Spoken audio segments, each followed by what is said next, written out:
by Felissa Kramer, editor-in-chief of JTA, Jody Radorin, editor-in-chief of The Forward, and I am honored to have with us Allison Kaplan Sommer, who is a journalist with Haaretz, who is joining us from Israel. Allison, thank you. Um, so we're going to go ahead and get started. I think we would be remiss if we didn't begin with the fact that today is the 19th anniversary of 9/11. And we remember not only those who perished that day, but the first responders who have since died as a result of complications from their heroism. And I just wanted to start, Jody and Felissa, I'm assuming you both were in New York on 9/11. I was in DC. I remembered the way my parents used to talk about how they could remember where they were when JFK was shot. Um, so I was wondering if you could just briefly kind of share where you were when you heard how you felt, how things changed for you. Felissa, why not? Can we start with Yeah, I was not in New York. I was actually in my first year of college. So I spent my first year of college at UNC, where I grew up. And so I was in my hometown, and I remember exactly where I was because we had like little TVs that were really fat in our dorm rooms. And a friend called from some other school and said, "Turn on your TV. I think something weird is happening." And I was like, something weird's always happening. And of course, that was the beginning of the rest of our lives. And, for me, my entire adult life, like this has been a defining kind of moment that has framed it all out. And what I'm struck right now by is, we're in a new moment like that. And thinking about what are there are so many people for whom this moment is going to shape their whole lives. The response to this pandemic is going to shape their whole lives, and they're not going to know or really remember a world without that. And that's something I'm thinking about all the time. it's interesting your initial comment of there's something weird going on. I remember having that same feeling. I had just dropped my children off at nursery school and it came on the radio. And I remember kind of a friend was driving in as I was driving out, and our cars pulled up, and I rolled down my window and I said, "Oh, some plane hit one of the towers." And I'm gonna go home and turn on the news and see what's going on. And that turned into picking my kids up from school. My husband was working downtown in DC on Pennsylvania Avenue, right next to the FBI building, down the street from the Capitol, and really wanting him to come home and being afraid what was safer, getting on the metro or driving, because we were hearing all these reports that there were going to be, bombs on the metro and truck bombs, and just being terrified. Jody, how about you? I was in New York City. I was working at the New York Times at the time, and I was in the newsroom. And I remember I was printing out this ream of notes about an enterprise story I was working on, and someone came over and said, "Get over to the Metro desk, like, all hands on deck. Something has happened." And I got sent out to all manner of places. I have kind of a dark light experience with covering it. So where I ended up that day on 9/11 was at Chelsea Piers, where they were setting up. There was this amazing thing happening. There had been this conference, international health conference, where all these doctors from maybe national, all over the country, they'd all come to Chelsea Piers, which is a place where there's a lot of TV production. And they had used all these lights and tables from the TV production to set up a trauma center. And I was in on the whole thing. They had this whole code of how they were going to label green, yellow, red, black, the different people who came in to prioritize and triage. And I was like, this is going to be an amazing part of this story. This is so interesting. And of course, nobody came because there were no real, kind of serious injury. There was death and there was walk away mostly. So all these makeshift trauma centers that got set up never got used. The next morning, though, I was they assigned four teams of reporters to reconstruct each of the flights basically and find out who was on them and where they were going and kind of what the backstory was. And I was assigned to Flight 93. So I wrote the first real story about the way that people on that plane responded and fought back. The whole kind of let's roll story that has become very famous. One of the people I spoke to was Lisbeth Glick, the widow of Jeremy Glick from New Jersey. I then, a couple days later, went to an amazing funeral that they held for Jeremy in New Jersey, and really just wrote about who those people were. So that was kind of my thing. I remember them playing year after year the cell phone calls of the people from Flight 93 calling home. I can't even think about it without what those moments would have been. I mean, it's a classic journalistic story too, because when we started out, we just had no idea, right? Nobody really knew why that plane went down in the middle of the field at that time. It's hard to remember. So we were all, the 8 of us were all kind of in our corners making these calls, and suddenly we started to hear those cell phone calls and people report, and was like, oh, our story's really, really different. Go ahead. I'm sorry.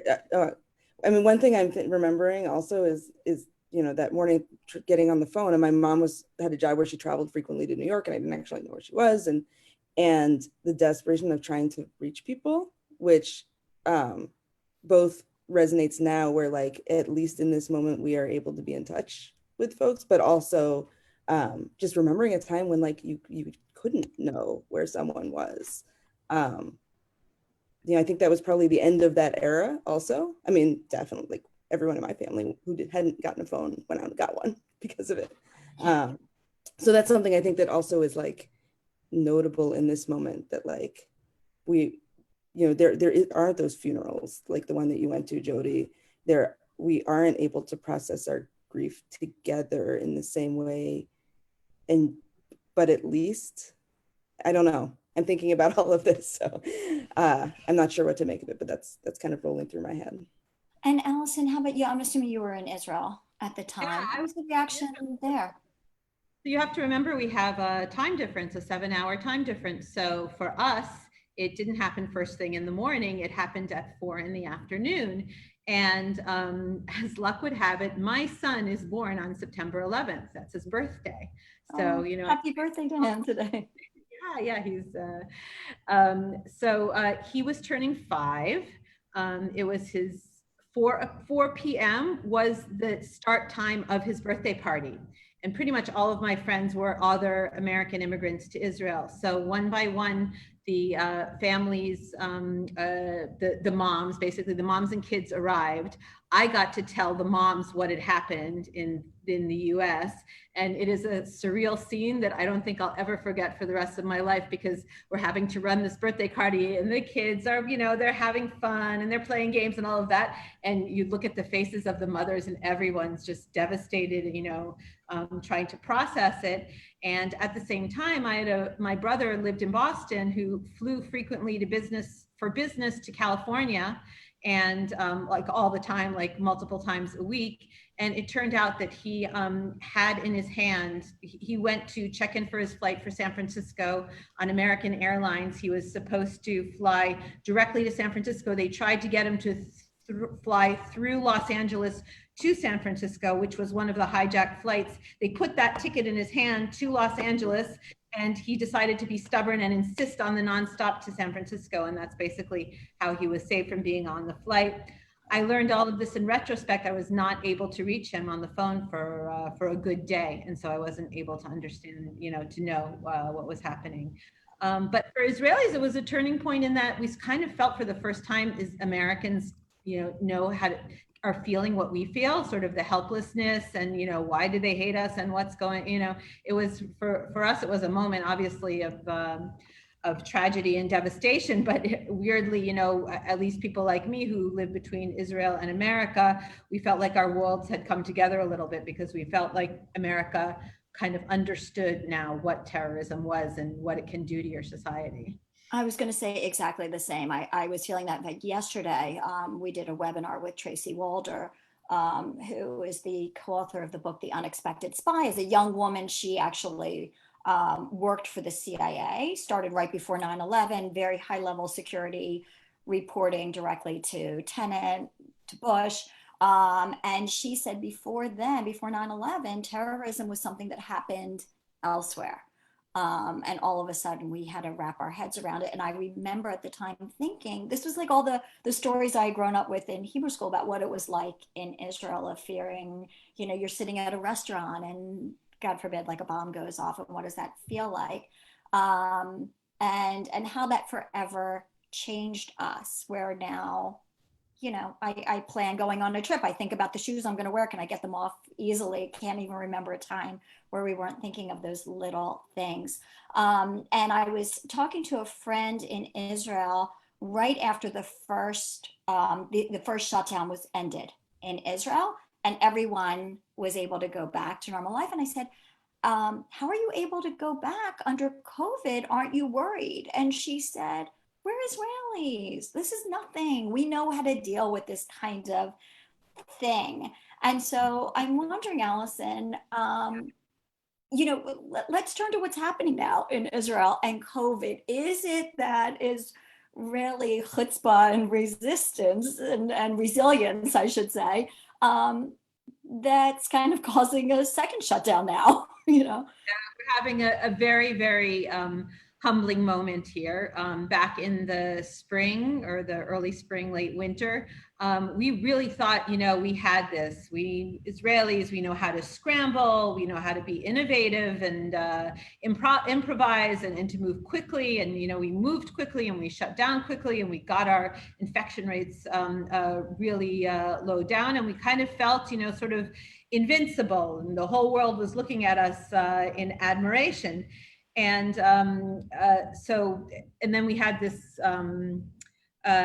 coalition government that was supposed to be put in place in order to address the coronavirus emergency. And what happened is the lack of a coalition government. Netanyahu's government was in a very fragile position.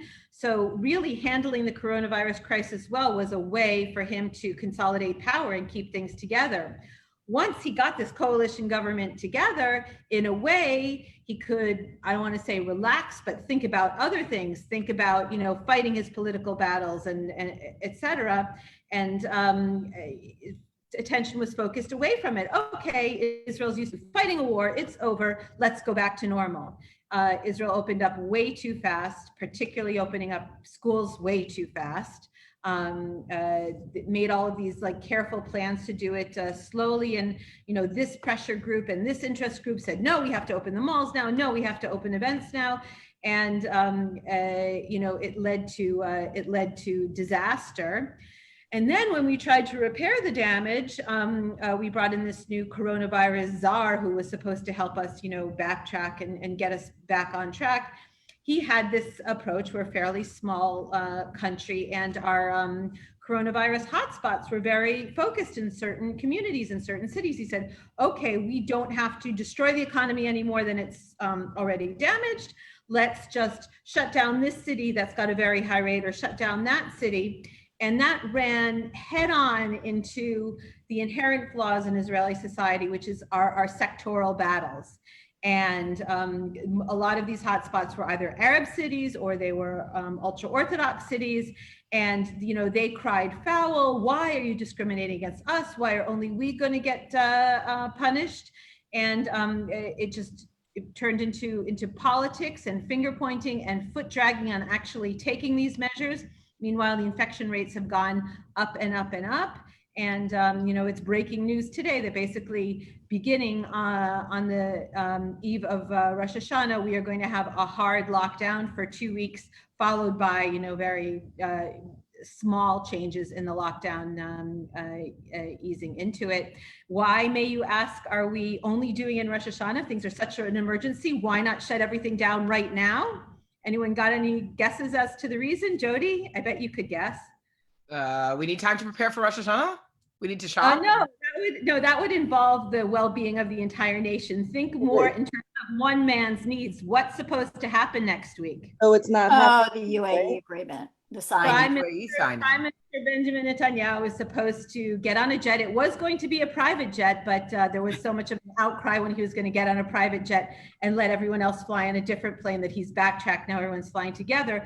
But he is doing that midweek next week, and it is politically untenable, I think, for him to get on a plane and leave the country while the country's locked down, which is why we can sit around and wait a week and let the infection rates rise for a while. Allison, this is I think, to me, the biggest question. So at the same time as all that you've just been talking about, we've also seen this extended protest movement focused on Netanyahu, bigger and longer than ever before. But that follows this sort of remarkable political resilience that Netanyahu has shown through these rounds of elections, and despite his corruption trial, and his ability to stay in power has been, proved over and over again. And I guess what I'm really wondering about is who you think. I don't know how much of the protest has been focused on the handling of the pandemic, and what I want to know who you think people are blaming for the bad handling of the pandemic, because obviously our kind of judgment day hasn't come yet, pun intended, I think. But we do have polling that shows that, people in general think that Trump has handled the pandemic very badly, and the whole middle, not his base, not the Democratic base, but the whole middle, when asked, was his balancing between the public health and the economy good? They say no, overwhelmingly no. So do you think that Netanyahu is going to be blamed for the second this bad handling and the outbreak, or are other people going to be blamed? What do you think is the political fallout?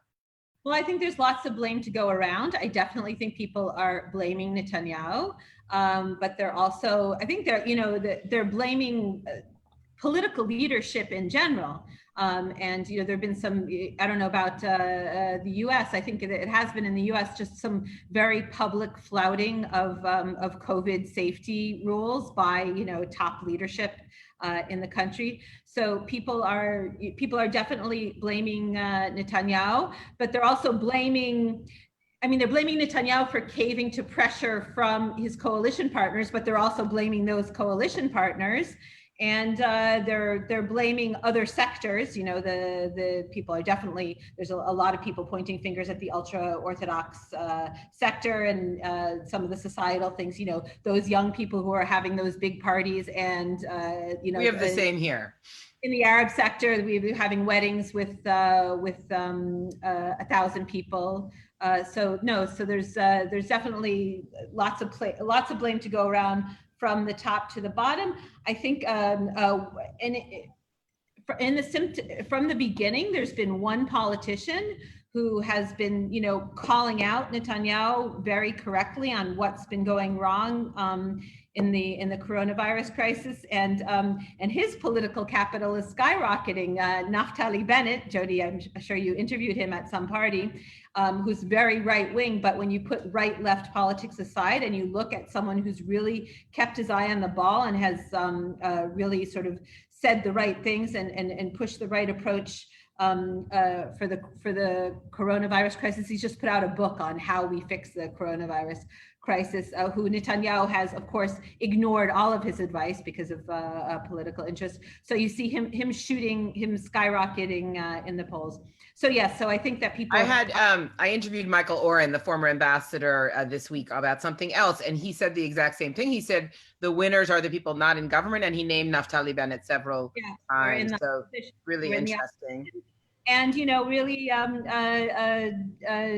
Benny Gantz sort of signed his political tombstone by going into this coalition government with Netanyahu. If he had resisted just a little bit longer, in order to see how badly that this government was going to screw up the coronavirus response, if he had remained a legitimate alternative to Netanyahu, he might have benefited from it. But he has decided to become instead Netanyahu's silent partner in this government.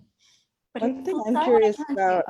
One thing I'm curious about, we did a panel a couple of weeks ago with Israeli mothers talking about the return to school, and they didn't care that much. They just weren't that interested in the political story. They were really thinking about their families and their day-to-day lives. And a couple things kind of resonated from what they said. One was the cultural piece of, we accept risk every day here, so we're comfortable sending our kids to school. They also, it seemed like the invention of the seriously ill metric, which is only used really in Israel, really got, like, that was informing them, oh, there are a lot of cases, but there's really not very many people seriously ill. So because we're demographically a younger country. That's mainly right. what, There's all sorts of reasons for that. yeah. So I guess I'm like, the political piece is one piece, but I'm curious about whether, like, is there an given everything, given the psyche of the country, the demographics of the country, the political structure of the country, like, was there any way for this not to happen? That's a really good question. I mean, I think Jody will agree with this, is that Israelis can sometimes be a little bit too resilient. If you're used to making it work when you've got missiles falling, when you're used to sort of, moving on, we don't let this stop us. We don't let this get us out. Our life goes on, et cetera, et cetera. I think in order to fight the virus correctly, there needs to be a little bit of that element of fear. Israelis are wearing the masks, and they're doing things because they're afraid of being caught by a policeman, frankly, and getting a ticket for not obeying. But again, our fear threshold is very high. We live through all of these traumas and all of these wars, et cetera, and I think that's damaged us in our ability to take this virus seriously. When you've seen buses blow up in your streets, and you've had houses be attacked by rockets, and these people who live in the Gaza envelope, it happens to them on a regular basis. So I think that is definitely the national psychology is a big part of the story of the failure in Israel. Allison, though, it's interesting. There's a flip side to that too. I've been thinking about it a lot. I spent 4 years, living in Jerusalem and reporting for the New York Times from there. And I definitely, what part of that was in 2014 during the Gaza war. And I remember so clearly how everybody changed and was together during that time. Everybody had this same experience, which was they had a child or somebody, that they thought was in danger, and they were going to do, everybody's life changed. And when in the beginning of the pandemic, I feel like that I was like, oh, I'm not surprised at all that Israel has kind of figured that out. That's how they do it. The other thing I've been thinking a lot about is one of the biggest differences when I was there, that I thought back on my time in America and covering, was that our politics generally did not have very high stakes, certainly not very personal stakes. When people were voting, they were not generally worried about safety or whatever. And obviously that's totally different in Israel. And that's changed here now, right? The stakes of our elections now feel very high and very personal. And so it's interesting. There's just a bunch of different angles to what we talk about, the different psychology. And it still is a little surprising to me that it wasn't more of that startup nation, we got this. My sister was just telling me yesterday about how Washington, D.C. introduced essentially contact tracing through cell phones. And I'm like, right, that was the thing that Israel did like the third week of March or something, And it's a little bit baffling to me, frankly, that it didn't stick with that. I have to say I have the same feeling. I mean, our family, actually, we thought in April, May, we had been thinking, we had been planning to move to New York this year. We realized that wasn't going to happen. We thought, well, why not go to Israel for the year? They'll have it under control. Schools will be open. The kids can learn Hebrew. Like, that'll be fun. And, we didn't really get our act together, and I'm glad we didn't. Right. So I think that it's a surprise to me too. And I wonder how like durable this sense will be that like my picture of is what Israel has been shaken. And I wonder if that will be lasting. The other thing I'm thinking is, yes, I mean, connecting back to what we started talking about with 9/11, there were days where more people in the US were, or the US death toll was on par with 9/11, or the weeks, a week, we're having a 9/11 every week. In Israel, it's like we're having right now a year of terror victims daily. More than 20 people are dying a day. And it does feel like that connection could be drawn. And it seems so strange that, I don't know, maybe we're immune or inured to that or something. Or there's still an amount of disbelief, I think, in both countries. We have family, my husband has family who are Baal Tshuva or Haredim in Israel. And he was talking to our sister-in-law this past Sunday. And he said, how are you doing? And meanwhile, my brother-in-law and sister-in-law both had COVID. She said, it was one bad night. She said, this is nothing. You're naive. This is nothing. And what we should do is protect the elderly and the rest should get on with their lives. This is nothing bad. And he said, I think we're reading different news sources. And she said, you're naive. And then I was reading in some of the ultra Orthodox community in the US, there's a belief that there's a herd immunity already, that everybody had it. So why not to get together? And I wonder the reaction, are people going to uphold the restrictions, especially around the high holidays?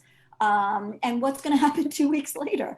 And so Allison, what are you hearing with people actually possibly not believing that COVID is a big deal?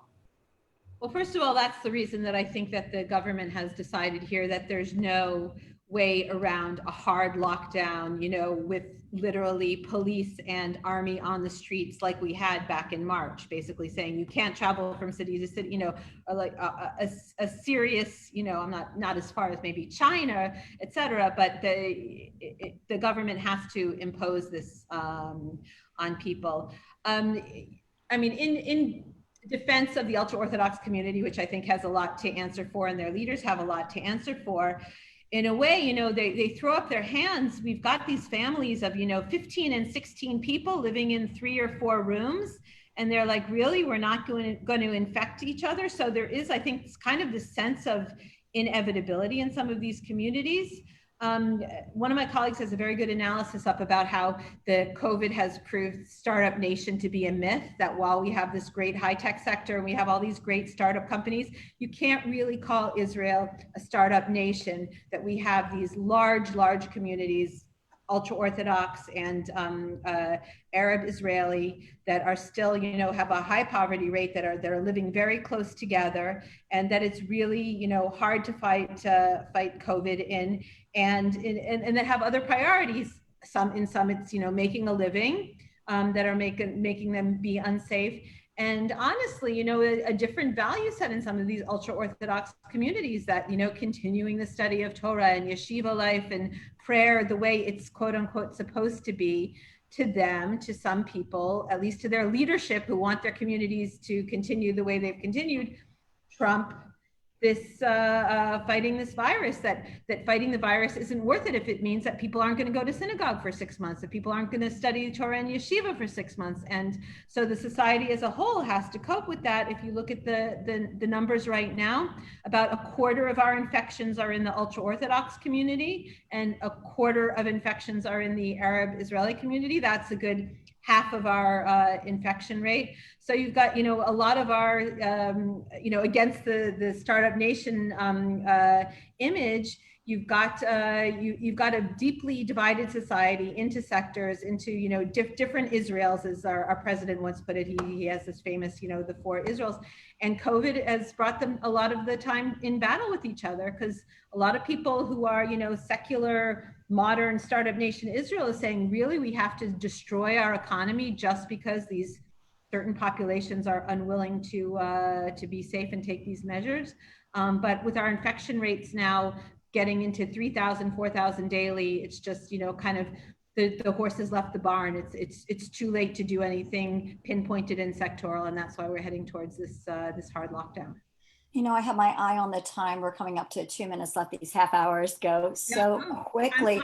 We haven't even gotten to how this pandemic has overwhelmingly affected women, both in the US and in Israel. And I'm wondering just quickly if anyone wants to comment on whether it's the she session that they're saying is happening, the way that, in more cases, more women are essential workers, more women are having to step back from their careers or being fired in greater numbers than their male counterparts, or the way women are shouldering that extra burden of juggling childcare, homeschooling, and their jobs. So we ran a story yesterday about Jewish day schools in the U.S. and their preparation for this year, and the through line of the story, I think, is the through line for all of us right now, which is that this year is going to be a roller coaster. If you want to strive to operate in person in any way, you also got to be prepared that